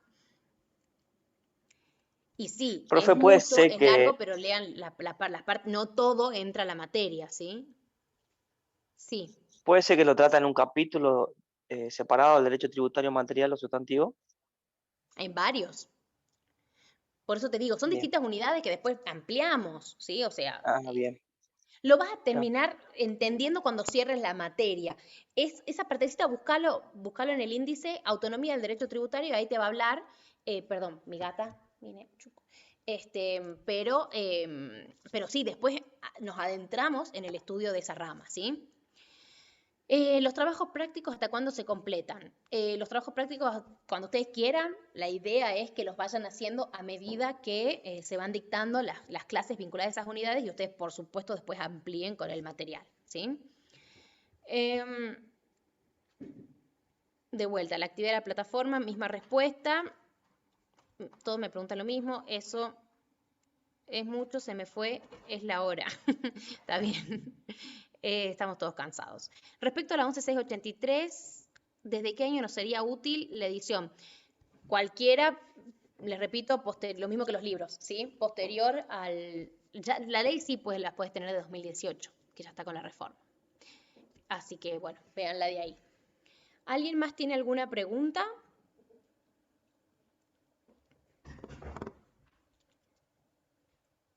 Tema asistencia. A ver, sí, nosotros tomamos la asistencia a través de... no hay problema, Sofía, lo voy comentando, capaz que te lo voy respondiendo mientras vos lo escribís. Les pedimos la asistencia al anfitrión del Moodle, el mismo que nos pasa la clase, ¿sí? Y la guardamos, porque aparte la facultad también nos las pide. Entendemos que a algunos chicos les coincide con otras materias y otras cosas, así que lo que les pedimos es que se comuniquen con nosotros, los de Salta preferentemente con el contador Oscar Ale o conmigo, y los de Tartagal con el doctor Franco, y nos avisen, ¿sí? Entonces nosotros vamos anotando, hay varios que ya me mandaron mail, yo ya los guardé, de que, bueno, van a tener algún problema con la asistencia, y bueno, serán tenidos en cuenta, no se preocupen, ¿sí? Además, las clases las tienen después subidas para escucharlas. Acuérdense que solamente las tienen durante un tiempo, porque la facultad no tiene capacidad para guardar tantas clases por tanto tiempo, así que por ahí está bueno que apenas las tengan o las descarguen o algo para ya tenerlas, ¿sí? Para mañana la clase constitucional tener la Constitución, y yo te recomiendo que sí. Le vas a sacar muchísimo más el jugo y ahí vas marcando las cosas que hacen a nuestra materia, ¿sí? Siempre, siempre es muy importante tener la Constitución y un diccionario en la mano cuando uno esté estudiando, ¿bien? Sofía, no sé si respondí tu pregunta respecto a la asistencia. Fecha del parcial todavía no la tengo, chicos, apenas las tengamos las vamos a subir, así que no se preocupen. Sí, Sofía, mandame a mí, porfa, pero creo que me lo reenvió la profe Wes. Igual si podés mandármelo, mejor, por favor. ¿Podrían transmitir las clases por YouTube? Lo voy a consultar con la jefa, así que si ella da el ok, se subirá, ¿sí? Bueno, ¿alguna otra pregunta? Para la asistencia, LU, apellido y nombre. Sí, traten siempre así, la mayoría veo que está bien, porque después ahora somos buenitos, pero en los parciales pregúntenle a otros compañeros y en los finales no somos tan buenitos, ¿sí? Porque no tenemos tiempo por ustedes. Les voy a contar lo que pasó en el último final, que rendían 300 chicos, hicimos 3 mesas, que era el máximo de mesas que podíamos hacer porque somos 3 integrantes en la cátedra, se sumaron profes de las materias de impuestos para poder hacer eso, y aún así estuvimos literalmente 3 horas tomando asistencia. El examen empezaba a las 4 y se empezó a rendir a las 7 de la tarde. Y esto porque muchos no estaban bien identificados, ¿sí? Hubieron problemas con ese tema. Entonces, es por el bien de ustedes, porque les aseguro que a nadie le gusta estar 3 horas esperando para rendir, con los nervios que tenemos en ese momento. Para nosotros, por supuesto, que tampoco es lindo, pero fundamentalmente los perjudica a ustedes. Así que ya vamos practicando desde ahora nomás, se lo guardan así en el Zoom y ya se olvidan del tema. LU, apellido y nombre, ¿sí? Es más, en lo posible, No me pongan la palabra LU, ni L.U, ni el legajo 507.205. El número directamente. Así como, por ejemplo, acá una chica, 507.640, tarifa Karina R. Perfecto. Divina Karina. Así como Karina, todos, ¿sí? Bueno, ¿alguna otra pregunta? Siento que hablo sola frente al espejo, esto es espantoso. Bueno, ¿hasta cuándo tenemos para hacer la actividad? Pero, ay, me hacen hablar. Ya les dije, háganlo ustedes, váyanse midiendo. Lo ideal es, hoy terminamos de dar la unidad 4, ¿sí? Ustedes tienen tiempo para leerla, una semana más, ya estaría bueno que empiecen a hacer el trabajo práctico de las unidades 1 a 4, ¿sí? Tienen un solo intento por ahora, como les dije al principio, por si alguien no lo escuchó, así que la idea es que ya lo hagan cuando hayan estudiado, ¿sí? Para que les sirva a ustedes mismos y se puedan ir midiendo. No sé todavía cuándo son los parciales, apenas lo sepamos, se los vamos a subir, ¿ok? ¿Sos oyente? ¿Puede hacer el cuestionario? Por supuesto, Lucas, el cuestionario es para ustedes, ¿sí? El cuestionario es justamente autoevaluación para que ustedes se midan cómo están para rendir los finales o lo que sea. ¿Subo las filminas? Sí. Ahora, después de comer, las voy a subir, ¿sí? Bueno, ¿alguien tiene otra pregunta? No, ya me están saludando. Bueno, chicos, les mando un beso, vayan a estudiar, así cierran estos temas y bueno, para mañana sí, la Constitución y disfruten porque la clase de Constitucional es hermosa. Nos vemos la próxima. Adiós. Chao, profe. Chao, profe, gracias.